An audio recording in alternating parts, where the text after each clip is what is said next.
All 4 deck lists for the Duskmourn Precons are officially released. What do? Are they any good? Do they at least have good cards in them? Let's monkey around. Velgavoth, Harrower of Souls, and his Endless Punishment Precon is in the Rakdos colors, and it's causing quite the commotion. Velgavoth is a 2 black and red 4/4 flyer with a ward of pay 2 life. Whenever an opponent loses life for the first time during each of their turns, put a +1/+1 counter on Velgavoth and draw a card. If you play this Elder Demon to his strengths, he'll become a game-winning threat by happenstance, really, growing in strength with those counters, combined with his natural flying evasion. Even more impressive is drawing up to 3 extra cards per rotation in a standard 4-person pod when doing so. What I like about this design is that A, it's pretty strong when you get the deck together, and B, it kind of needs a deck to make it work. All of the pieces of the puzzle aren't on that single piece of cardboard. And just so you don't miss the triggers, when your opponent plays a shock land and pays that life or a fetch land, as long as it's on their turn, that will trigger Velgavoth. Creatures like Keterek Parasite, Persistent Constrictor, and Fate Unraveler are all-stars in getting your opponents to lose life on their turn, punishing your opponents for just having their beginning phase. Rampaging Ferocidon, Bloodseeker, Nightshade Harvester, Harsh Mentor, and Mogus, God of Slaughter, are not that far behind, dealing damage to your opponents for doing normal game actions like playing creatures or playing lands. Blood Artist, Mayhem Devil, and Falkenrath Noble still get the job done, but they're a bit more conditional. Sir Conrad the Grim, Massacre Worm, and Kervek the Merciless are the synergistic heavy hitters that demand interaction lest they close the game out on their own. In terms of non-creature spells, there's not all that many, but Rakdos Charm, Suspended Sentence, and Spiteful Visions stand out as way to keep your game plan on rails. Overall, the deck delivers on what Velgavoth promised, which is the Harrowing of Souls. I'm not sold it fully gets there on the opponents lose life on their turn angle, but I'm also not convinced it needed to. Velgavoth only needs a handful of triggers before you'll likely have drawn into enough threats to not be overly concerned with the fate of your commander. Brash Taunter will stand tall and shout obscenities. Massacre Girl can wipe the board of creatures. You've got all sorts of additional interaction to deal with threats, and the secondary commander, the Lord of Pain, is always waiting for his moment. There is plenty of room to upgrade the deck, but I like this as a rowdy, get the action going kind of precon to hold on to as a go-to option to play at the precon power level. And I gotta say it because I haven't yet, Graven Cairns and Witch's Clinic are 2 lands reprinted in the deck, which total out to $20 on their own. The next 3 precons are on deck, but I have to make a simple request. Subscribe to the channel, okay? Death Toll trades the red for green and features Winter, Cynical Opportunist. He is a 2 black and green Death Toucher with an attack trigger, making you mill 3 cards. Those cards will come in handy with the return of the Delirium mechanic, which triggers when you have 4 or more card types in your graveyard. Creature, sorcery, instant, land, for example. At the beginning of your end step, you may exile any number of cards from your graveyard, with 4 or more card types among them. If you do, put a permanent card from among them onto the battlefield with a finality counter. A key thing to note here is that if a card is both an artifact and a creature, like the secondary commander Rendemaw Creaking Nest, that will count for 2 types. This is a Delirium deck, so it's chock full of self-mill effects to keep your graveyard full. Those multi-type cards to minimize the amount of cards you need to exile when you use your commander's ability, as well as other graveyard payoffs. In terms of self-mill, you've got a lot of the budget staples. Grapple with the Past, Grisly Salvage, Cemetery Tampering, Crawling Sensation, Nyx Weaver, and Old Stick Fingers among them. Then there are the not-so-budget inclusions like Stitcher's Supplier, Grist, the Hunger Tide, and Ren and 7. I counted 17 cards that have 2 types, and that could be off by 1 or 2, but you're looking at roughly a fifth of the deck giving you that extra delirium value. This includes 4 lands, including the $6.50 Dryad Arbor. There are 2 kindred spells of this nature, with the rest being creatures, except for Whip of Erebos, a $10 reprint. Some of the creatures are just fine, like Suspicious Bookcase, Solemn Simulacrum, and Skola Grove Dancer. But some pack a real punch, like Haywire Mite, Noxious Gearhulk, and the new spell, Demolisher Spawn, featuring a pseudo overrun effect when you hit Delirium. And speaking of Delirium, as I have been, you've got a handful of those payoffs running around as well, with Grimflayer, Obsessive Skinner, and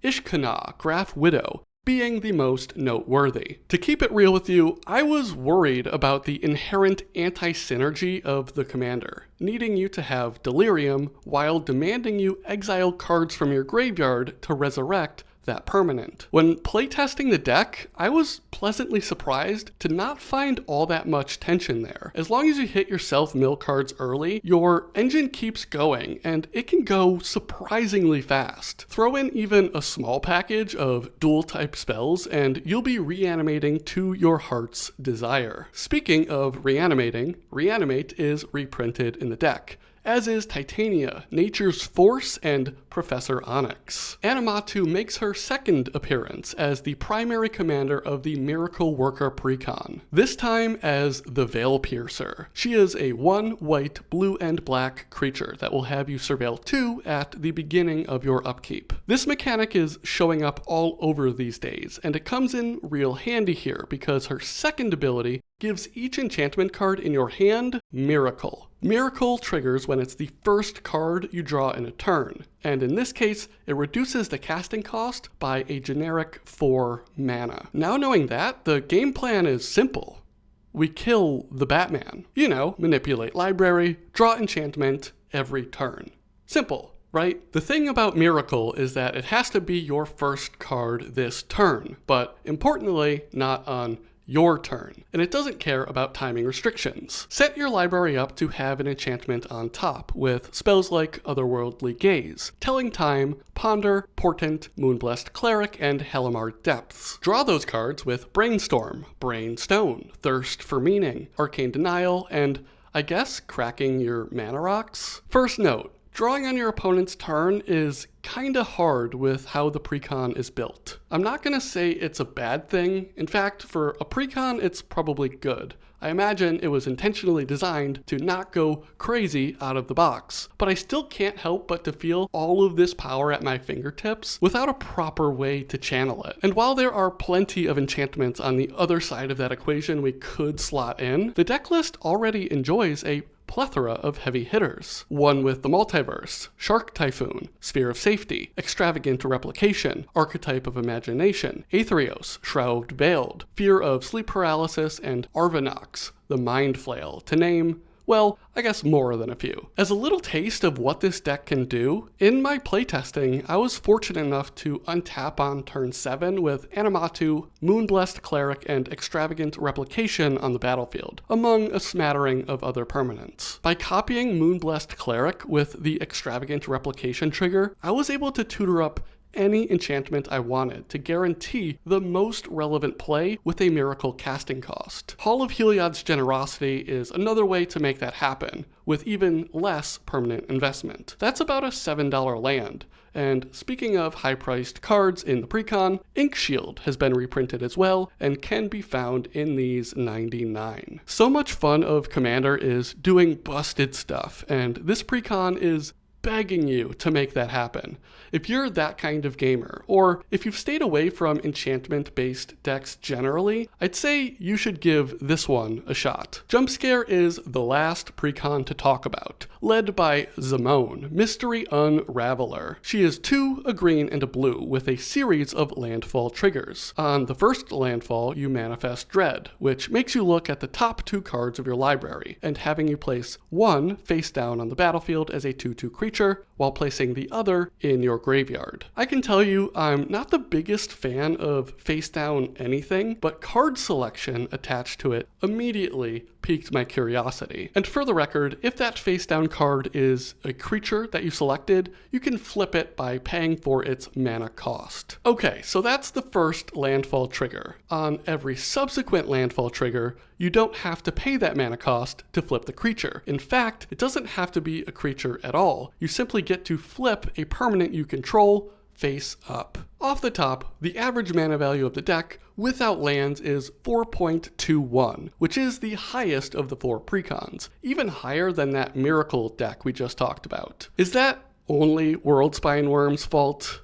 No, but it doesn't play a small part either. AC, Tyrant of Gyre Strait, Hydra Omnivore, and Ashaya Soul of the Wild are other creatures you'll be trying to flip for free, and I promise you they aren't alone. It's just that these 4 creatures alone are darn near close to the TCG player asking price at the time of recording. Zimone can't get you all the face down permanents to flip by herself, and the deck has some backup. Growing Dread, Primordial Mist, they came from the pipes, Curator Beastie, Glitch Interpreter, and Eudora Grave Gardener among them. I want to talk specifically about Eudora for a second, because on one hand, she makes total sense to have been included in the precon. Face down permanents matter, and she can make them. But on the other hand, this creature is so abusable in face-down decks, and Zimone is a horrifying partner in crime. Your creature dies with Eudora and Zimone on the battlefield. Let's say it's the creature from the Manifest Dread of Zimone's first landfall trigger. The creature dying will trigger Eudora. Go to the graveyard first, and then re-enter the battlefield as a forest land. That'll trigger Zimone, which will let you turn that creature right back over. From what I can tell, there's nothing in the deck that makes this overly busted, but alarm bells ought to be ringing as soon as Eudora is cast. If you're facing an upgraded version of Zimone, those alarm bells need to be ringing when she gets put on the stack. It's completely within the realm of possibility for her to be out on turn 2, and with a turn 3 fetch land, she manifests Dread, and then flips over a Jin Cataxias Core Augur, an Ulamog, a Blightsteel Colossus. Out of the box, you're going to flip those cards over into cool things. Get that classic Simic value, and maybe, just maybe, give your opponents a jump scare when you play the Giggling Skitterspike. Now for the grand finale, the official rankings for out-of-the-box power, potential power, and fun/flavor. Leading the pack in out-of-the-box power is Jump Scare, followed by Death Toll, Miracle Worker, and Endless Punishment. Jump Scare also takes the top spot in potential power, with Miracle Worker leapfrogging to second, Endless Punishment pulling itself out of last place, followed by Death Toll. Endless Punishment is the highest ranked precon for fun/flavor, in a surprisingly close race with Miracle Worker, which takes the second spot. Death Toll takes third place here, and Jump Scare pulls up the rear. Thank you for tuning in, everyone. Remember to subscribe to the channel, because I've got upgrade videos headed your way for each of these decks, and who knows, maybe some deck techs for the standard Duskmourn legendaries. Let me know what you think of these rankings, let me know what upgrade you want to see first, let me know what Duskmourn legendary you want to see be built. I'll catch you next time for some more monkeying around.